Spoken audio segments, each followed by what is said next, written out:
All right, good morning, good afternoon, good evening, depending on when you see this video, and welcome to my YouTube channel. If this is your first time here, please hit the subscribe button and turn on the bell notification so you never miss any of my upcoming videos. Now, in today's video, I am going to show you how to choose the right fonts for your design. If you are a beginner, make sure you watch until the end. And if you have any question or there is anything you would like me to cover in a future video here, so let me know in the comments below. Before we get started, I have some exciting news for us. We have officially rebranded as Forged by Remans, right? So we are formally Remans now, right? So we are now Forged. So it is to help us shape a new generation of African designers into confident, hireable, creative professionals who become the branding partners, businesses trust to build exceptional brand, right? So it is same vision, same mission, the same value, but a new identity now. So our YouTube channel is now Forged by Remans, right? So kindly subscribe and make sure you follow us on our social media, especially Instagram and TikTok, because we are going to be bringing amazing educational information and design tips for you guys out there, and it's going to be an amazing experience. So I encourage you to follow us. Thank you. So now let's quickly look at something, right? We're going to look at how to choose the right font for your design. I have always say in every of my classes that the type of font you choose to use plays a key role in determining the results you are going to have with that design, right? So because every design that you see sends a message. When people see your design, what message are they going to quickly interpret from that design? And one of the things, okay, if I should even repeat again, I have always said that there are three things every designer should aim to achieve in his or her design. Number one is simplicity, number two is clarity, and those two works together to achieve number three, which is uniqueness, right? So one of the thing you can't escape in this whole thing is your typography, your choice of typography, right? So when I first started designing, I thought fonts or typography was just about making the text look nice, right? So, and I believe that is where a lot of people are, right? So we'll download hundreds of fonts, and out of those hundreds we'll only use 3 or 4 maybe in one design. We'll bring 3 or 4 together in one design. I have addressed that in one of my previous videos, right? That it is a rule that you must stay with 2 or maximum 3 fonts, right? So because most times when we use so many fonts at the same time, we wonder why our work look amateur, because definitely that's how it's going to look like. Just imagine you are a student, right? And you, in your notes, you have up to about 3, 4, 5 different handwritings. So each pages you're using different handwritings for each pages. It looks terrible, right? It looks amateur. So over time I realized that the problem was not just the numbers of fonts that I had and that I've downloaded, and you're also going to know that over time, right? Because the problem we always fall back on your understanding of how typography communicates, right? So your understanding of how typography communicates. So a font speaks before anybody will read whatever it is. So you can see a design, and by the fonts you see it creates impression, it sets expectation, it shapes emotion whatsoever. All right, so once you understand all of this, so choosing fonts will become much easier for you. So in this video I'm going to show you the exact framework I use every time I choose a font for a design. So let's go. Now the first thing you want to do is to start with purpose, right? Let me type on the screen so that you're not bored. Start with purpose. Now by saying start with purpose, what I mean is that before you choose the next font that you're going to use, one of the questions you must ask yourself is, who is this what is this design trying to achieve, or what am I trying to achieve with this design? What is the purpose of it, right? Is it a church flyer design? Is it a restaurant menu? Is it a fashion poster? Is it a birthday invitation? Is it a burial poster? And apart from fonts, so all this goes a long way in determining the elements that you even use, the concept in most cases, right? Also it determines the colors that you are going to use, right? Because we've seen over and over again flyers that are birthday flyers, they will end up looking like burial flyers at first sight, right? So every design has a purpose. Yeah, so your typography must support the purpose of that design, because if you are hired by a client, for instance, you see, there is a purpose for the flyer. There is something we want the flyer to communicate, right? So your understanding of this purpose, right, will help you also choose a font that is going to support or to ensure that purpose is achieved. For instance, just look at this thing like the clothes that you wear, right? So you are not going to wear a boxer while going to the office. It's impossible, right? So you're not just going to wear a singlet or a handless while going to a corporate office. For instance, you work in the bank, so also you are not going to wear a tuxedo to play football, right? So, and you will not wear sport wear to a wedding now, so it's impossible. So when you're going for a wedding, there are clothes that are meant for wedding, right? So pata you saw Ankara, right? So the clothes might look good, might look great, but they are the occasion is just wrong now, right? So no matter, irrespective of how much you love your your football jersey, you support Arsenal, you support Chelsea, right?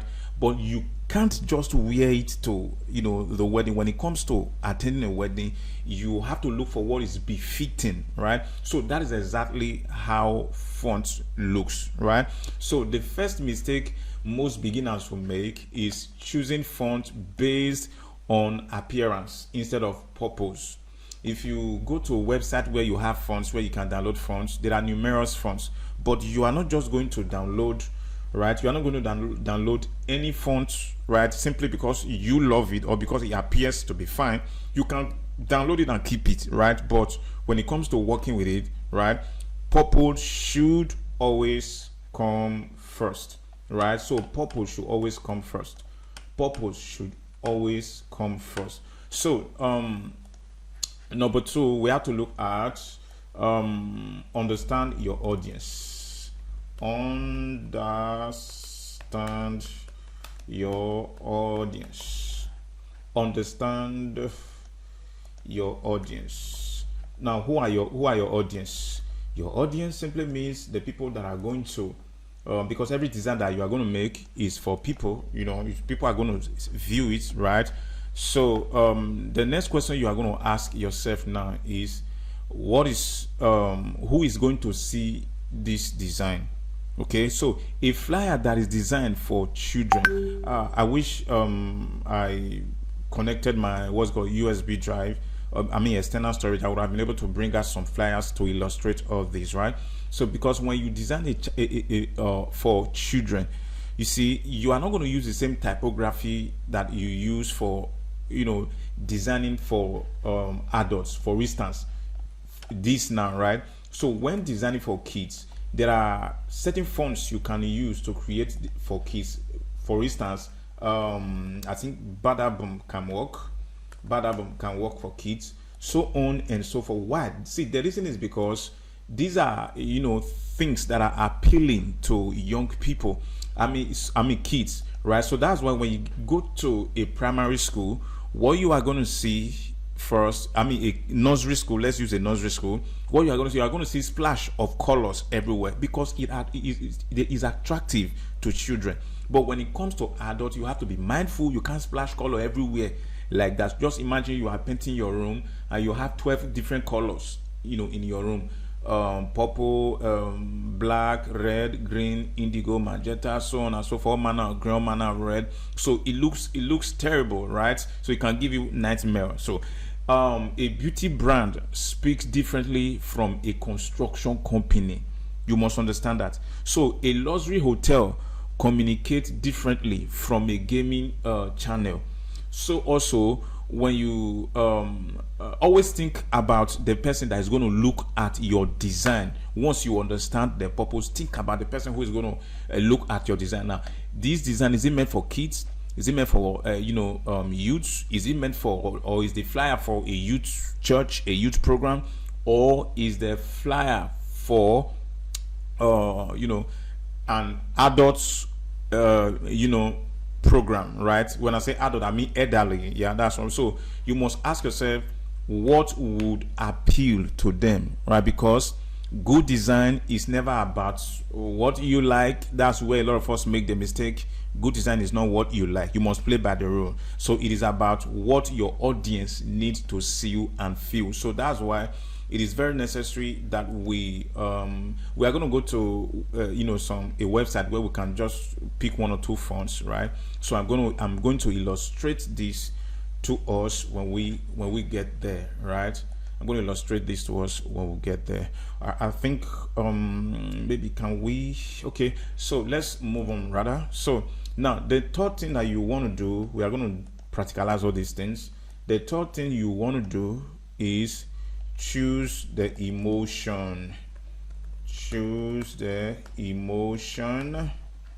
What emotion do you want to create with your design? And this is another important question. How should people feel when they see this design? Someone has given me a flyer before. I didn't just want to throw it away because it's a church flyer, right? I just handed it over to someone else. It was terrible, right? The blurry pictures, all manner of colors everywhere. It was terrible, right? So the fonts that were used were nothing close to what the event was for, right? So you should always ask yourself, how should people feel when they see this design? Should they feel excited? Should they feel inspired? Should they feel safe, confident? Should they feel creative, elegant? Should they feel playful? Or should they have a headache when they see your design? So every font that you can see will always carry its own personality, right? Some are strong, some are friendly, some are expensive, some are just casual. All right, so this is why experienced designer will never ask a client which font should I use. It is not done, except in certain scenarios where the client or the brand have their own font and they have to submit their brand guide to you. Then you know what fonts to use, right? But if it is for a church program, it is a taboo as a designer to go and be asking the owner of to go and be asking your client which font should I use, right? So it's even better you ask how they want the design to make people feel, or ask. I think that's a question that is particular to you, right? What should this design make people feel? Because that's one of the responsibilities that is given to you, that you have as a designer. So, and if you are able to sincerely answer that question, it is going to change everything. I'm going to be showing us some flyers, right, real quick. I don't want this video to be long, right? So the fourth thing is you just have to learn the 4 major categories of fonts, right? Learn is very, very important. The 4 major categories of fonts. Okay, should I add S? However, all right, so you must know that there are 4 major categories. All right, so now that we've talked about the purpose, the audience, and emotion, it becomes easier for us to make our choice from this category of fonts, right? Now, number one, you have the serif font. You have the serif fonts. All right, so serif fonts, they have smaller kind of finishing strokes at the end of every letter, right? So an example include I think Playfair. If you have seen Playfair, right? Cormorants, Garamond or something like that. Yeah. So Meriwether. All these are examples of sans serif. So they work well for for instance, for a law firm, for editorials, so on and so forth, and for certain businesses, right? So the second one is the sans serif. The second one is the sans serif, right? We are going to look at them, right? So just imagine what we have said the serif is. It has some finishing strokes, always. The sans serif is more or less opposite of it, right? They don't have those finishing strokes, right? They are removed, so they are clean. They are always modern, professional and minimal. As a matter of fact, they are always very, very sweet for headings and bodies and so on and so forth. So you have Inter, you have Poppins, and what's this font again? I think Helvetica, and you have Manrobe, you have Montserrat, so on and so forth. So they are this type of font. They are perfect for fonts like this. I mean, for brands like this. Technology company, for startup brands, corporate brands, for websites, and for social media design. All right. So what you are simply seeing here, all right, these are sans serif fonts. These you are seeing here. So they are perfect. They are so beautiful, right? So on and so forth. So the third one, let's look at script now. Let's look at script. Let's look at script. All right. So scripts, as the name implies, so they are fonts that let me use the word imitate handwriting, right? So they are personal, they are elegant, and they are artistic. For instance, let's see this download that I have. For instance, if you see these fonts, where are they? Okay, right. All right, you see, so these are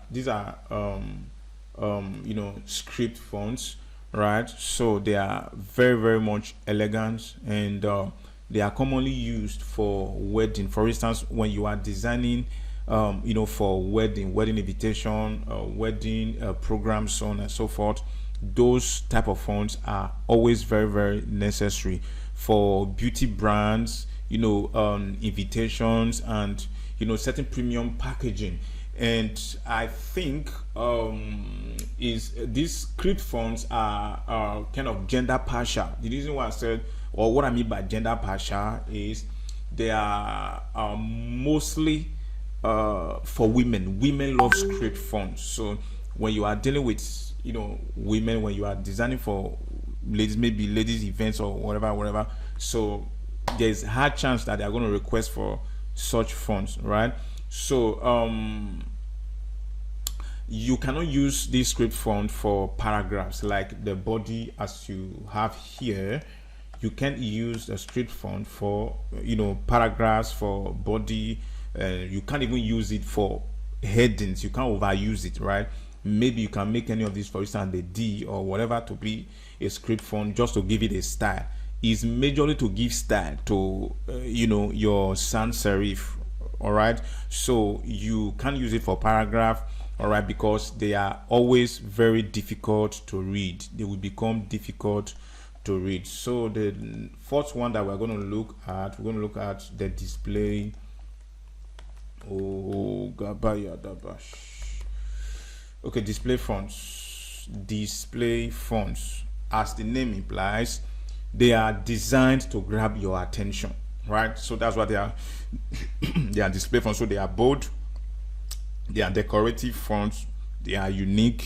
So you can use them for headlines, you can use them for event posters, so on and so forth.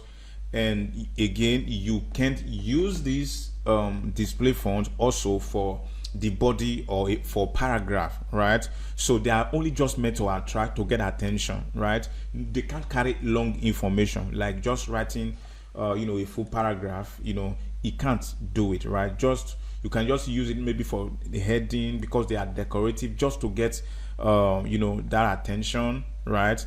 So number 5, where did we stop? We stopped at number 4, right? So we're gonna move this aside. So number 5 now is we are going to look at step 5 now in how to choose the best font. We are going to consider because some certain fonts, let me show you something. There is what's called readability, and there's what's called beauty.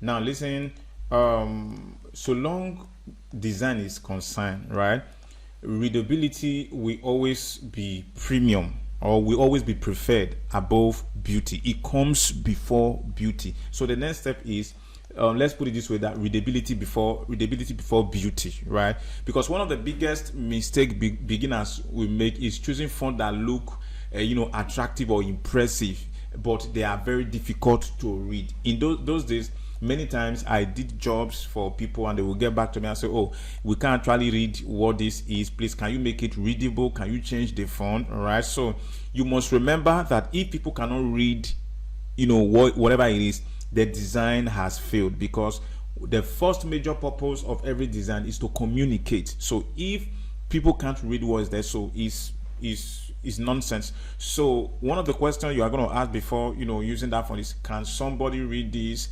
across the room? Not until somebody put the poster on their face. Can the person just look at it from a distance and know what it is? So can they read it quickly on a mobile phone? Why? Because we are in a digital era. Almost all the flyers that you're going to do, majority are for social media. People don't print like that. So when people see it on the screen, can they read it quickly? Now, it does it remain clear at small sizing when you zoom it out, right? Is it still going to be clear, right? So if the answer to all of this is no, just choose another font. Just choose another font. So because communication is important, right? And it's more important than decoration. Your flyer does not need to be beautiful, to be colorful, to be all of that in order for it to be beautiful, right? So the next step that we're going to look at, right, is just simple, and this more or less like an instruction. Choose fewer fonts. Just choose fewer fonts. I've talked about this somehow, because one of the biggest mistakes that you always make as a beginner is to think that many fonts will make your work look beautiful, right? Some people will use up to 6, some people will use up to 5, some people will use 4 on one flyer. Is a taboo, it's not done, right? So the whole stuff is going to be confusing. So the simple rule is that one font is going to be for the heading, right? One font for the body text. I think you should be done. If at all you are going to add if at all you are going to add any font, any other font to it, let it just be maybe a display font, right? Let it just to add decoration to it, and don't overuse it. Use it for one word, right? You're done. So one major font, one major sans serif font for the heading, right? Now if we come back to this, you're going to see that I have just 2 fonts here, right? So this is one font, right? This is another font. So this and this, they are same font with this, right? So it keeps your work neat and it keeps your work very, very simple. It keeps it neat and it keeps it very, very simple. All right. So one font for the body, one font for the heading is enough to make your design pop out. So simplicity at all time. All right. Always look more professional. mind you, I've said it earlier, I talked about simplicity, right, clarity, and so on and so forth. You see, so all of those things, they are just popping out, right? So that's it for tonight. So in our next video, probably we're going to learn about font pairing, how to pair fonts correctly. All right, so very quickly, this is one of the major website that I use mostly to source for fonts, so is difontfree.io. Now if you come here, you're going to see there are fonts here, right? But the first thing we're going to do is that you're going to see there are comic, cartoon, Christmas, so on and so forth, so but now you see sans serif, serif, slab. All right, so whichever one you want to or you want to use, right, whichever one you are sourcing for, so you have to just click it, right? And once you click it, so they're going to give you options of sans serif fonts, so on and so forth. So just get the one you want and make good use of it. Make good use. So when I'm designing church flyer, most especially for youth ministries, I love both fonts like this Gordon's fonts, right? I really love them so well. So you have to keep searching until you see the font you want. So I'm going to download one now. I will install it for the sake, okay, maybe I'm going to make another video for that, right, so that this is not too long. So see you in my next video. Remember, whatever you do not understand, just comment it. Whatever you want me to touch, just comment it, right? And I'm going to see you in my next video. God bless you. Have a wonderful night rest, right?